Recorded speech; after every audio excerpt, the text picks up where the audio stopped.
Zain Ahmed, Creative Director over here at Rasta, and today we are in conversation with Mr. Aslam, who is a fourth generation block printer.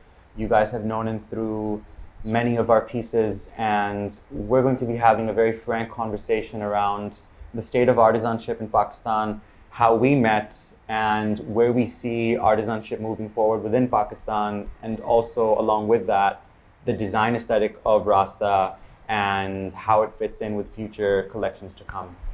Sir, क्या हाल चाल है? खैरियत, fine. तारुफ दें जी अपना। मोहम्मद असलम मिर्ज़ा मेरा नाम है जी, और मैं calico Punjab calico printing work से ताल्लुक़ रखता हूँ। ये इदारा हमारा 1868 में स्टार्ट हुआ था जी। जिस समय लेके जैसे आपने बताया कि मैं फोर्थ जनरेशन में जी काम कर रहा हूँ, यानी कि हमारी 3 जनरेशन निकल चुकी है, अब मैं फोर्थ जनरेशन में मैंने कदम रखा है। इस काम की जो सबसे बड़ी खूबी है ये मुग़ल आर्ट और जिससे कहने के रियल आर्ट वर्क है वो है।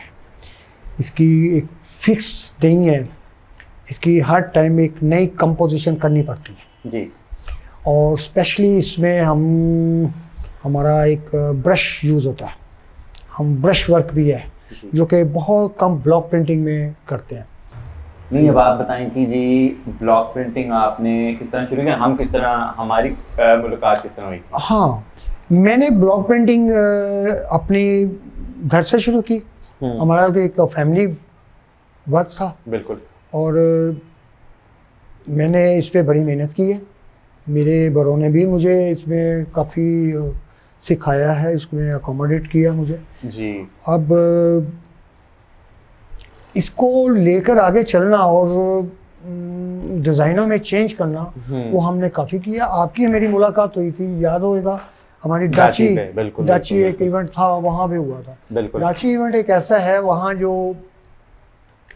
जो बेस्ट आर्टिजन होते हैं वो उनको सबको इकट्ठा करते हैं बिल्कुल। और बेसिकली अगर देखा जाए तो वो आर्टिजन को प्रमोट करने के लिए वो इदारा बना हुआ है। मुझे याद है कि जब आपकी और मेरी जब मीटिंग हुई थी तो उस वक्त मुझे लगता है मुझे भी शायद आइडिया नहीं था, आपको भी नहीं था कि आज हम इधर बैठे होंगे, हाँ, और ये काम कर रहे होंगे। वो सबसे हमारा ज़हन मिल गया ना, तो आपको भी एक आर्टिस्टिक माइंड रखते हैं बिल्कुल। तो उसमें मैंने देखा कि आपको शौक है, मैंने ये चीज़ एक बनानी है। बिल्कुल, ये आर्ट वर्क है, इसको मैं आप उस वक्त फैशन का काम नहीं कर रहे थे? मैं फैशन का काम बिल्कुल नहीं कर रहा था, हाँ। और मैं इसमें करने में इतना था भी नहीं, लेकिन जैसे आपने मुझे आइडियाज़ दिया कि ये करते हैं तो वो मुझे बड़ा पसंद आया। बिल्कुल। और हमें एक नया रास्ता मिला जिसको हम आगे लेकर चले, और हम एक थीम पकड़ लेते थे बिल्कुल, उसके ऊपर हम स्टडी करते थे बिल्कुल। वो आपको पता है एक 2 वीक जो हम उस पर मेहनत करते थे बिल्कुल, बिल्कुल। और कितनी हमारी वेस्ट भी होती थी, कितने डिजाइन जाया हुए, चेंज हुए, क्या अच्छा लगेगा क्या, क्योंकि आपके लिए भी मुझे लगता है फर्स्ट टाइम था इस फैशन की तरफ अपनी चीजों को ना एक नई रूप देने का। मेरे लिए भी एक बिल्कुल एक स्टार्ट थी, एक समझ लें इस फील्ड के अंदर। हमने जो फैशन में एक जो नया माहौल लेकर आए हैं, बिल्कुल एक डिफरेंट स्टाइल लेकर आए हैं नया, जिसमें हमारा आर्ट मुगल आर्ट जो दूसरी कलेक्शन है वो मुगल आर्ट की थी बिल्कुल जी। हाँ जी। अब मुझे उसमें काम में हमें मजा बड़ा आया, हम मेहनत करते थे, हमने एक चीज जब फोकस कर लिया कि हमने ये चीज बनानी है तो हमने छोड़ी नहीं है, उस पर हमने बनाई है, बिल्कुल उसको हमने बना दिया। अब मुझे सर आप एक चीज बताएं कि डाची पे आप हर साल अपना लगाते हैं? हाँ जी, हर साल आपको क्लाइंट्स आते हैं, कस्टमर्स आते हैं, जो मर्जी उनको, हम काफी क्लाइंट्स आते हैं वहाँ पे, बड़ा अच्छा रिस्पॉन्स होता है वहाँ पे। लेकिन आपने जरूर एक चीज नोटिस की होगी पाकिस्तान के अंदर, जो जिस तरह से लोग आर्टिजनशिप को देखते हैं या जिस तरह उसको आगे लेके चलते हैं, आपने कुछ चीज बिल्कुल जरूर नोटिस की होगी कि जब आप डाची पे भी थे तो उस तरह का माहौल नहीं था जो आज एक तरह से आप और मैं लेके चल रहे हैं। हाँ, लोग उसको चेंजिंग में नहीं ला रहे थे, मतलब अपनी थिंकिंग बीच में नहीं डाल रहे थे। हाँ, ये बहुत ज़रूरी है, ये आर्टिस्ट के लिए ये बहुत ज़रूरी है कि थोड़ा सा ना उसको चेंज करे माहौल के साथ। आजकल बड़ी एक फास्ट मूवमेंट हो चुकी हुई है हर शोबे में, हर डिपार्टमेंट में ना, बहुत चेंज आ गई है। हमने भी अपने डिजाइन, हमारे ब्लॉक्स हमारे वही हैं, लेकिन उसको हमने किस रंग में आगे लेकर आना है, हाँ, वो आर्टिजन जो है ना वो अपने डिजाइन से, कुछ आइडियाज बाहर के मिलते हैं, कुछ हम खुद बनाते हैं तो एक चीज बना लेते हैं। आर्टिजन जो है ना वही अच्छा होता है जो नई से नई चीज, आर्ट जो है बहुत वसी है। आपने आज अभी कोई हैंडमेड बना ली है, कोई चीज बना ली है, दूसरी आप वैसी 100% वैसी नहीं बना सकते। बिल्कुल बिल्कुल। आपके पास ब्लॉक में कलर्स की भी मिक्सिंग होती है, हम नाप तौल पे एक कलर्स बनाते हैं। हाँ। जब दोबारा बनाएंगे उसमें भी थोड़ा सा फर्क आ जाएगा, या उससे अच्छा बन जाएगा या उससे बुरा बन जाएगा। बिल्कुल। अब आप मुझे ये बताएं कि इस वक्त पाकिस्तान में जो आर्टिजनशिप की जो पोजीशन है वो काफ़ी बुरी हालत में है। बिल्कुल। इसकी क्या वजह है, मतलब कैसे हो गया कि इतने लॉन्ग लास्टिंग ट्रेडिशंस जो हैं उनको हम भूल गए? एक आपका दोस्त जो था रेडियो वाला, हाँ मेरा एक दोस्त था, मैं आपको बता देता हूँ कि वो बड़ा ज़बरदस्त ये बर्तन बनाने वाला था, मिट्टी के बर्तन बनाने वाला। बिल्कुल। उसके हाथ में बहुत सफाई थी। वो मजबूर हो गया, वो रेडी लगानी शुरू कर दी उसने। मैंने कहा यार तुम मिला मुझे, मैंने कहा ये क्या काम शुरू कर दिया? क्या आपको पता ही है जो हमारी इधर वैल्यू बनती है, मिट्टी के बर्तन बनाता हूँ, गाहक पैसे नहीं देता, कह रहा है ये मिट्टी का तो है, ये 50 रुपये का मैं अगर प्याली बना के देता हूँ उसको, कह रहा है यार है क्या चीज़, ये मिट्टी का तो है। बिल्कुल। हकीकत में ना उनको हमारे मुल्क में आर्टिजन की इतनी कदर नहीं है। कुछ लोग हैं लेकिन उसकी परसेंटेज बहुत कम है। जब ये चीज़ बन जाएगी ना, जब आवाम को ये पता चल गया कि ये बनती, इसकी मेहनत बड़ी होती है, हैंडमेड चीज़ है, और हम स्पेशली हमारा एक जो ट्रेडिशन है उसको हम लेकर आगे चलते हैं, तो अब देखिए हमारी प्रोडक्ट्स जो है जब दूसरे मुल्क में जाती है तो वहाँ वाह वाह हो जाती है। बिल्कुल। वही चंद एक लोग जो आर्टिजन हैं जो यहाँ से निकल के बाहर गए हैं, जिनकी कुछ चंद एक की प्रोडक्ट्स गई हैं। अब डाची मेला में जो होता है ना, यही जो चीज़ है, वहाँ बड़े अच्छे क्लाइंट मिलते हैं, जैसे आप मुझे मिले। आपने हकीकतन मैं आपके साथ जिस दिन से लगा हूँ, मैंने अपने शोबे में काफ़ी तरक्की की है, काफ़ी तरक्की की है, डिज़ाइनिंग में तरक्की की है, फाइनेंशियली मेरी इम्प्रूवमेंट हुई है, लेबर में इम्प्रूवमेंट हुई है। इस तरह वहाँ हर जगह हर आर्टिस्ट जो हमारे हैं मुल्क के आर्टिजन जो घरों में बैठे हुए हैं, घरों में बुनाई करती हैं औरतें, लेकिन वहाँ उनको पूछने वाला कोई नहीं है, उनको वो मुआवजा देने वाला कोई नहीं है। बेसिकली तरक्की का राज जो है ना आर्टिजन की प्रमोशन का, उसको उसके पैसे नहीं मिलते। अब मुझे आप एक ये चीज़ बताएं कि पाकिस्तान में सपोज करें कि गवर्नमेंट ने भी प्लेटफॉर्म दे दिया, डाची भी बीच में आ गई, नेक्स्ट स्टेप हमारे पास ये आता है कि एक हमारे पास हिस्टोरिकल ट्रेडिशन है जिसमें ले लें ब्लॉक प्रिंट, जी हाँ, ठीक है, और आपके पास एक ऑडियंस है जो अपनी थिंकिंग और अपनी कंजम्पशन बार बार चेंज कर रही है। उस ऑडियंस को केटर करने के लिए क्या आपको अपनी डिजाइनिंग में थोड़ी बहुत इनोवेशन किसी भी आर्टिसान को लानी पड़ेगी कि नहीं लानी पड़ेगी? बिल्कुल लानी पड़ेगी। जो लोग ये कहते हैं पाकिस्तान में कि नहीं, जैसी आर्टिजनशिप आती जा रही है इसको हम चेंज नहीं कर सकते वरना इसमें दाग लग जाएगा, ये हो जाएगा। सर नहीं, मैं नहीं समझता। मेरा अपना ख्याल है कि ये बिल्कुल, अगर हम ये चेंजिंग ना करते वॉल्यूम 3 के लिए तो मुझे नहीं लगता आज हम इधर होते। वही चीज अगर हम लेके चल रहे होते हम पीछे निकल जाते ना। देखिए हमने हर अपने वॉल्यूम में चेंज किया। अब भी हम जिस वॉल्यूम में चल रहे हैं उस पे आप देखें, हम रोज, आप जब आते हैं मेरे पास तो हम एक डिज़ाइन बना रहे होते हैं, एकदम हमें आइडियाज़ मिल जाता है कि यार इसको यहाँ पे इस ब्लॉक को हमने यहाँ पे लगाएं तो ये कैसा लगेगा। हमारी जो स्टडी है उस पर आप नो डाउट के मुझे लगता है जो रिस्क आप और मैं मिल के लेते हैं, जो चीज़ें हम कर रहे हैं सर, हमें तो आपके साथ मज़ा ही बड़ा आता है काम का। छोड़े और कोई ना तो कोई और इतना करते, हम कितनी सर दर्द लेते हैं यार, कितनी सर दर्द लेते हैं। 2-2 दिन हमारा कपड़ा भी ज़ाया होता है, हमारा टाइम भी ज़ाया होता है, लेकिन वो ज़ाया में ही हम बड़ा कुछ सीख लेते हैं। आपको ये अंदाजा है? आपको शायद याद होगा जब वॉल्यूम 3 की जो ब्लैक वाली जो हुड है हम डिजाइनिंग कर रहे थे तो मुझे आइडिया आया कि पीछे से इसको इस तरह कर। हाँ हाँ हाँ। मुझे लगता है वो उस तरह की चीज़ है जो एक आम जो ब्लॉक प्रिंटर है पाकिस्तान में अपनी बंद सोच में रह के उसने कभी उस चीज़ का तजर्बा करना ही नहीं। हर बंदा आर्टिजन नहीं बन सकता, हर बंदा आर्टिस्ट नहीं बन सकता। बिल्कुल। आर्ट जो है ये बहुत वसी है। बिल्कुल। ठीक है, आप इससे रोज़ कुछ ना कुछ सीखते हैं।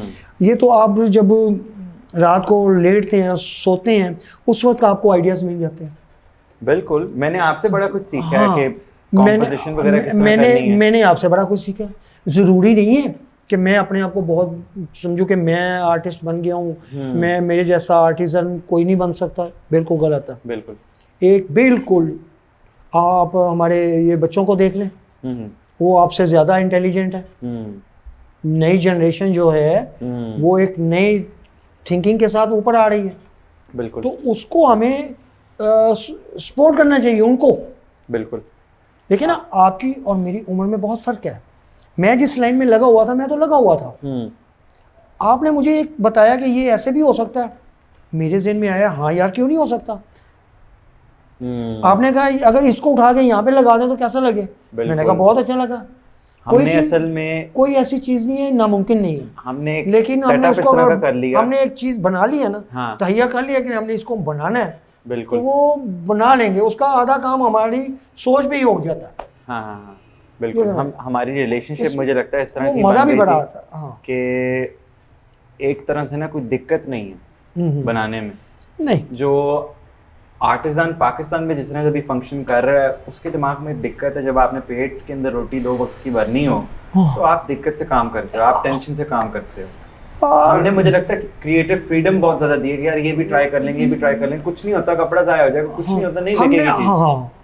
हमने तो मुझे लगता है हमने इस इंटेंशन से नहीं बनाई चीज़ कि यार ये बिके, हमने ये बनाई कि यार दिल की बात सामने आए। बिल्कुल सही। हमने एक चीज़ बनाई है जो हमारा थीम होता था, हम उस पर मेहनत करते थे। सर मुझे अब ये बताएं कि पाकिस्तान में जिस वक्त ब्रांड्स ऑपरेट कर रही हैं वो आपके मेरे काम करने के तरीके से और जिस तरह बाकी अपने आर्टिजन से काम कर रहे हैं, क्या वो चीज़ें सीख सकती हैं, क्या आप उनको मैसेज देना चाहते हैं?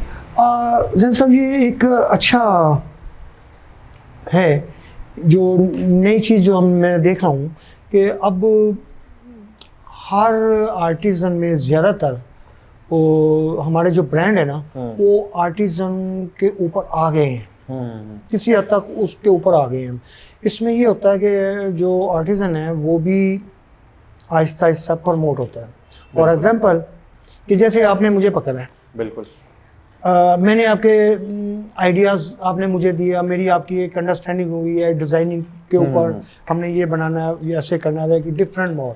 जब रास्ता की प्रोडक्ट्स जो जब मार्केट में आती है लोग देखते हैं तो यहाँ से भी आइडिया ले लेते हैं। ये समझने की हमारी कामयाबी है। जब लोग थोड़ा कॉपी करते हैं इसमें चले कॉपी करेंगे। हाँ। हम मुझसे नहीं बनवाएंगे, किसी और से बनवाएंगे, फायदा तो हमारी पाकिस्तानी इंडस्ट्री का ही हो गया ना। बिल्कुल। आर्टिजन का होगा ना। लेकिन मुझे एक चीज़ बताएं कि पाकिस्तानी ब्रांड्स जब इस वक्त आर्टिजन के साथ काम करें कितना ज़रूरी है उनके लिए कि वो अपने आर्टिजन को पैसे से ही सर। हाँ, ये इस वक्त नहीं दे रहे। मैं आपको बताता हूँ, आपको छोड़ दें, आपके साथ क्यों अटैच हुए हैं? मैं अकेला तो नहीं हूँ। आपके साथ जब खड्डी से कपड़ा बनवाते हैं, बिल्कुल, उसको एक माकूल मुआवजा देते हैं। आप एम्ब्रॉयडरी करवाते हैं, उसको माकूल, यानी कि आपकी जो टीम बनी है वो सब के सब जो है ना आपके साथ काफ़ी कोऑपरेटिव है। उसकी वजह यही है कि आप जो मार्केट का रेट होता है उससे आप ज़्यादा बढ़कर उसको देते हैं। क्वालिटी भी हम उस पर हमने मुझे नहीं लगता कभी कॉम्प्रोमाइज़ मैं अपने मटेरियल में कॉम्प्रोमाइज़ नहीं करता, इसी तरह आप भी नहीं करते नहीं। तो जाहिर है कि आप लोग देखा है कि हम चीज़ को ज़ाया भी किया है कि काफ़ी हमारी ज़ाया हुई है। कई दफ़ा हम बनाना कुछ होता है तो बना कुछ देते हैं, उसको भी उसकी सिलेक्शन करते हैं, इसको यहाँ से निकाल के हमने ये मोटिव यहाँ पे लगाना है ये। और ये चीज़ मुझे लगता है इसकी रिस्पॉन्सिबिलिटी जो है ना कस्टमर पे भी आती है कि कस्टमर हमारा आदी हो गया है सस्ती चीज़ों पे, और वो आहिस्ता आहिस्ता चीज़ चेंज होगी जब कस्टमर देखेगा यार इस चीज़ में ज़्यादा वैल्यू है, इस चीज़ में कम है, और वो आहिस्ता आहिस्ता चेंज हो मैं रही है। बोल रहा हूँ ये मैं इससे इत्तेफाक नहीं करता। सस्ती चीज़ जो है ना, हाँ सस्ती चीज़ जाहिर है कि उसकी क्वालिटी नहीं होगी। बिल्कुल, ये भी बात सही है आपकी। ठीक है, अब स्टफ देख लें, कॉटन देख लें, कपड़ा देख लें, जो भी हमारा कॉटन हम इस्तेमाल करते हैं उसमें कोई लाइट वेट है, कोई हैवी वेट है। ठीक है, अब हम उस पे भी कपड़े की क्वालिटी पे भी हम बड़ा डिपेंड करते हैं बिल्कुल कि ये स्टफ जो है ना, इस पे रंग मजबूत है हमारे, इसकी एक लॉन्ग लाइफ होनी चाहिए। ठीक है, ठीक है। तो हर लिहाज से हम अपनी क्वालिटी को मेंटेन किए हुए हैं। बिल्कुल बिल्कुल। और इसको इसके बगैर मज़ा नहीं है। बिल्कुल, जब आप कस्टमर को आप क्वालिटी देंगे, एक अच्छा काम करके देंगे, बिल्कुल तो मेरा नहीं ख्याल कि वो आपको पैसे ना दें।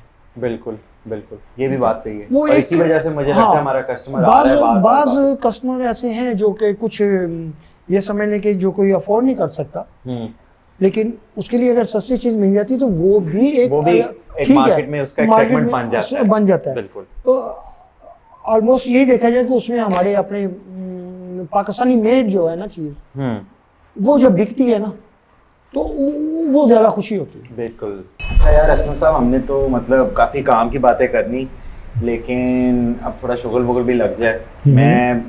मैं तो जानता हूँ आपका बचपन वगैरह कैसा गुजरा था और आपने ब्लॉक प्रिंटिंग किस तरह सीखी। 4th जनरेशन आप ब्लॉक प्रिंटर हैं, लेकिन मुझे नहीं लगता ऑडियंस आपकी ये साइड जानती है कि ब्लॉक प्रिंटिंग की आपके घर में हिस्ट्री क्या थी, आपने किन से सीखी और उस वक्त किस तरह से आर्टिजनशिप का एक बिल्कुल एक फ्रेश सिनेरियो था। बिल्कुल, मैं आपको बताता हूँ जैन साहब, ये एक बड़ा मज़ेदार एक हिस्ट्री है। हाँ। मैं जब बहुत छोटा था, प्राइमरी में था, तो उस वक्त हमारी एक शॉप थी इसी की ब्लॉक प्रिंटिंग की। बिल्कुल। वहाँ कोई 8-10 मुलाजिम थे जो कारीगर जो हमारे काम करते थे। उसमें ब्लॉक मेकर्स भी थे जो वुडन ब्लॉक की कार्विंग करते थे। हाँ हाँ। वो कैसे करते थे, उसकी पहले एक आपको डिज़ाइन देना पड़ता है, उसके ऊपर वो उनके पास जो औजार होते हैं, इंस्ट्रूमेंट जिसको वो यूज़ करते हैं, सारा बड़े मज़े की चीज़ें होती हैं उनके पास। वो उसकी खुदाई करते हैं, कार्विंग, वो जो भी हमने डिज़ाइन दिया वो बनाते हैं। जब हम देखते थे तो वहीं खड़े हो जाते, ये क्या बना रहा है। उसके बाद जब मैं जाता था देखता था वो ब्लॉक के ऊपर ठप्पे लगा रहे हैं, जैसे उसको फ्रेम में डिप करके कलर्स में, तो वो एक अलहदा शोभा आ जाता था। बिल्कुल। जो वुड मेकर था, वो वुडन मेकर जो ब्लॉक्स बनाने वाला था, वो अलहदा बैठा होता था। उधर देखते थे वहाँ एक अलहदा चीज़ नज़र आती थी। ब्लॉक प्रिंटिंग वाला जो था वो अलहदा था। अब जो रंग बनाने वाले थे, मिक्सिंग करने वाले, वो अलहदा होते थे। ये सारा एक ही सेटअप में हो रहा था? ये नहीं, इसका ये था कि काफ़ी जगह होती थी, वो एक अलग-अलग जगह बनाई होती थी। मैं आपको बताता हूँ, मैंने जो सुना है ना, मेरे बड़े वालों मेरे बताया, वो कहते हैं कि हमारे पास तो एक पूरा कंप्लीट एक कारखाना था जहाँ के 40-50 लोग काम करते थे। अच्छा। उस वक्त हिंदू भी थे, मुस्लिम लोग भी थे, बिफोर पार्टीशन, पाकिस्तान बनने से पहले। देखिए ना, 1868 1868 में जब ये ब्लॉक प्रिंटिंग हमने स्टार्ट किया, हाँ। इसके जो फाउंडर थे वो झंडू थे, मास्टर झंडू, एम झंडू। वो म्यो स्कूल ऑफ आर्ट्स के में टीचर थे, जो बिफोर पार्टीशन म्यो स्कूल था, आजकल वो नेशनल कॉलेज ऑफ आर्ट्स है। और उन्होंने बहुत ज़्यादा शागिर्द पैदा किए हुए हैं। ठीक है। अपने मेरे पास उसका रिकॉर्ड है, हिस्ट्री है, पढ़ी हुई है। बिल्कुल। वो किपलिंग के सिग्नेचर है। हाँ, आपने मुझे याद है, मैंने देखी है। वो हाँ? हमारी लंदन वाली पॉपअप शॉप में भी मैं लेके गया था। जब हाँ, मैंने हाँ। लोगों को दिखाया था, वो तो परेशान थे, यार ये मतलब कहाँ से आ गया। हाँ, वो मैंने अभी तक संभाला। मेरे पास वो आया था एक ब्रिटिश घोड़ा, वो कह रहा था ये मुझे सेल कर दो, और मैंने दिया। मेरी एक ख्वाहिश थी, मेरे बड़ों ने, यानी कि हर जनरेशन में कुछ ना कुछ मेडल्स, अवार्ड्स जीते हैं उन्होंने। बिल्कुल। टीवी शो किए हैं, ठीक है।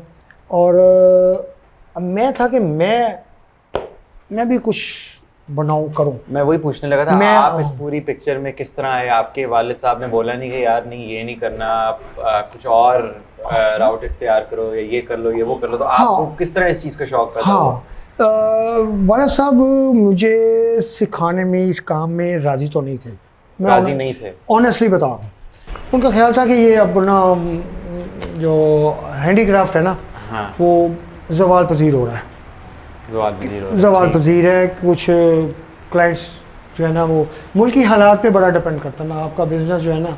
लेकिन मुझे वो एक शौक़ था, देख देख के ना मेरा दिल करता था कि मैं भी काम करूं। तो मैं एक बड़ा मज़ेदार वाक़या आ गया कि मैं देख रहा था, बल्कि ये समझ लें कि मुझे ये सीखने का एक बड़ा एक मौका मिल गया, बहाना मिल गया। हमारे पास एक कारीगर था, वो उसने काफ़ी अर्सा 70 इयर्स काम किया था। वो बताता था मैं 14 साल की उम्र में आपके पास मुलाजम हुआ था। वालिद साहब के शोरूम पे? हाँ जी, हम ठीक है। मेरे ग्रैंडफादर के टाइम पे हैं वो, ग्रैंडफादर के टाइम, ठीक है। उस वक्त का मुलाजिम था, मैंने उनको देखा हुआ है। तो वो कह रहा था ये काम बहुत मुश्किल है, तो हर बंदा सीख नहीं सकता। तो वो मुझे सिखाने में या बताने में कुछ खुश नहीं थे। ये बड़ा मौका है, ये सोच रहे थे यार ये क्या सीखेगा, हाँ कैसे करेगा। तो मेरे ज़हन में आ गया यार ये काम कर सकता है, तो मैं क्यों नहीं कर सकता, मैं इससे अच्छा कर सकता हूँ। बस ये चीज़ जो थी ना मेरे जहन में घुस गई, मैं इससे ज़्यादा अच्छा करना। बिल्कुल। मैं बैठ गया जब उन्होंने मैं ज़बरदस्ती ब्लॉक्स लगाने शुरू कर दिए टेढ़े मेरे, जाहिर है कि अभी तो नया नया था, उसमें मैंने कुछ अच्छा काम शुरू कर दिया। तो वालिद साहब ने देखा कि नहीं ये कर सकता, फिर उन्होंने मुझे सपोर्ट करना शुरू किया। फिर वो मुझे एक सेपरेट जगह दे दी उन्होंने कि यहाँ बैठ के आप ये करो। और ये 35 साल पहले की बात है जब आपने अपनी जर्नी शुरू की। जी हाँ, और जब मैं करता था तो फिर वो कारीगर जो बैठे हुए थे पुराने, वो भी देख के हैरान होते थे कि नहीं यार इस लड़के में तो काफ़ी टैलेंट है, वो तो कर सकता है। अब यकीन कीजिए कि मैं बहुत मेहनत से और बड़ा सफाई से उस काम करता था उस वक्त। जो चीज़ शौक़ से और दिल से होती है ना, वो उसमें कामयाबी मिलती है। बिल्कुल। और उस वक्त मुझे लगता है ये ब्लॉक प्रिंटिंग का जो पूरा लैंडस्केप था बड़ा मुख्तलिफ होगा। कस्टमर भी मुझे लगता है बहुत अवेलेबल होंगे। अब तो डिफरेंट सिचुएशन है ना। अब ये हो गया, अब वैरायटी बहुत ज़्यादा हो गई है। जैसे कि आपको पता है हमारा पहला वॉल्यूम था गालिबन, जिसमें हमने मुगल टच दिया था बैक साइड पे, वो आर्च बनी हुई थी। बिल्कुल। और वो कितना पुराना डिज़ाइन है, वो ब्लॉक्स कितने पुराने हैं? वो जनाब बहुत पुराने हैं, वो कम से कम ना 150 साल पुराना, और वो अभी तक चलते आ रहे हैं। सर हमने हिफाजत बड़ी की है उनकी। तो मतलब आप ये कह रहे हैं वॉल्यूम 2 के अंदर जो हमने ब्लॉक्स उस डिज़ाइन में यूज़ किए थे वो 100-150 साल पुराने चलते आ रहे हैं, आपकी फैमिली के अंदर पास डाउन हो जा रहे हैं। बिल्कुल। इस चीज़ को मुझे नहीं लगता लोग सही, तो मैं भी आज तक इस चीज़ को ना सही तरह नहीं समझ पाया कि किस तरह हमने 100-150 साल पुराने ब्लॉक्स अभी तक हम उनको यूज़ करें, लेकिन कम्प्लीटली एक नए तरीके से, नए स्टाइल में लगे। लेकिन ब्लॉक्स फिर भी पुराने हैं। हाँ नहीं, मैं आपको बताता हूँ जी, जो आज से 100 साल पहले जो चीज़ बन रही थी ना, वो तो मैं बना रहा हूँ, मेरी कोशिश है वैसी की वैसी बने। बिल्कुल। वो मेरे पास वो सैंपल्स, वो डिज़ाइन, जिस तरह ये चादर है, वो तो हम बना रहे हैं, लेकिन उसके अलावा नए जो हमने बनाना शुरू किया ना, नया स्टाइल। जी सर, हमने अब बात कर ली, आपकी हिस्ट्री की भी बात कर ली, आर्टिसनशिप की भी बात कर ली। मुझे बताएं वॉल्यूम 2, वॉल्यूम 3, वॉल्यूम 4 किस तरह? जैन साहब जो वॉल्यूम 4 है ना, ये बड़ा इंटरेस्टिंग स्टेज पे आ गया हुआ है हमारा। उसके बारे में ज़्यादा बात नहीं कर सकते, लेकिन थोड़ा सा मुझे लगता है मैं आपको बताता हूँ, ये जो मैंने ब्लॉक्स पहले नहीं निकाले हुए थे ना, आज से 100 साल पुराना जो छोटे मोटे ब्लॉक्स थे, क्योंकि हमारा जिस थीम पे हम काम कर रहे हैं ना, उसके लिए हमें वो ब्लॉक चाहिए थे जो हमने अभी तक टच नहीं किया था इसको। वो वेरी फर्स्ट टाइम हम मैं अपनी बात कर रहा हूँ, इसको मैं फर्स्ट टाइम आपके फैशन में लेकर आ रहा हूँ। मुझे याद है वॉल्यूम 3 खत्म हुई है। मैं एक चीज माने कि मैंने भी हिम्मत नहीं आ रही, मैंने भी निकालने, आपने कहा है निकालो, मैंने कहा निकालो। आपको शायद याद होगा वॉल्यूम 3 खत्म हुई है, उसके बाद हमने एक डिस्कशन की कि सर हमें न्यू ब्लॉक्स निकालने पड़ेंगे, और उन 2 हफ्तों के अंदर हमने निकाले हैं। 2 हफ्तों के अंदर वो ब्लॉक्स निकाले हैं जो मुझे नहीं लगता आपने पहले यूज किए। नहीं, वो मैंने कह रहे थे मैंने वो फर्स्ट टाइम यूज किए।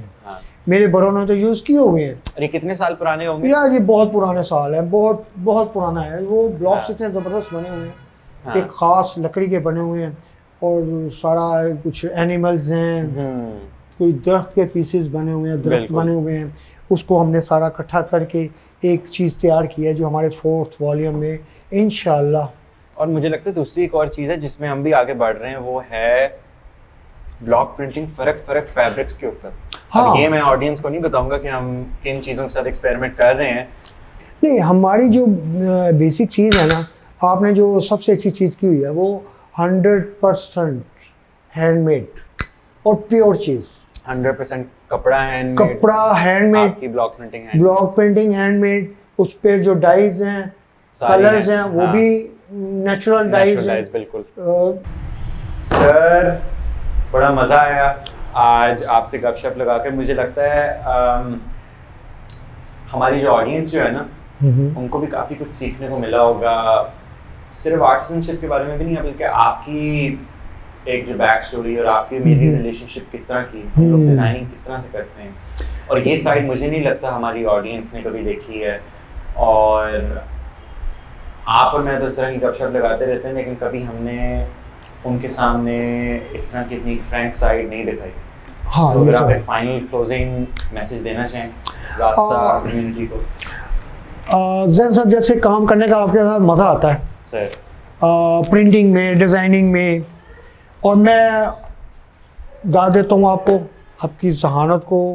आप जैसे डिज़ाइनिंग तख्लीक करते हैं, ज़हन में लेकर आते हैं, और साथ मैं आपके साथ तावन करता हूँ बिल्कुल। उसमें। हाँ नहीं यार, मैंने आपसे इतना कुछ सीखा है, क्योंकि मेरी कंपोजिंग का स्टाइल आपको पता है फ़र्क है, लेकिन मुझे आपकी कंपोजिंग का स्टाइल ही पसंद है, जब तो मैं उसको लेकर आगे चल रहा हूँ। हाँ, उसमें हम नई से नई चीज़ें रोज़ बनाते हैं, उसमें मज़ा आता है काम करने का। बिल्कुल। और इसी तरह जैसे वो आज हमें अपने यहाँ इस मीटिंग का, इस इंटरव्यू का मज़ा आ गया। Alright guys, that was a very frank conversation with Mr. Aslam, and you know, we've had many of these at the studio going over different designs, but I just felt that you guys had not seen this side of Rasta before, and I wanted to share it with you guys. And we're very excited to share Volume 4 with you, going to be launching sometime around the end of August or the first week of September. I'm looking forward to that. We're looking forward to push the envelope even further. And on top of that, I just wanted to thank each and every one of you, because we wouldn't be here without your support. I remember when this brand started, it was nothing close to what it is today, and we couldn't have imagined that we would get to where we are today, and none of this would have been possible without the support of the community and the fans. So thank you so much, and I look forward to sharing the next collection with all of you. Sir, thank you ji, Allah Hafiz.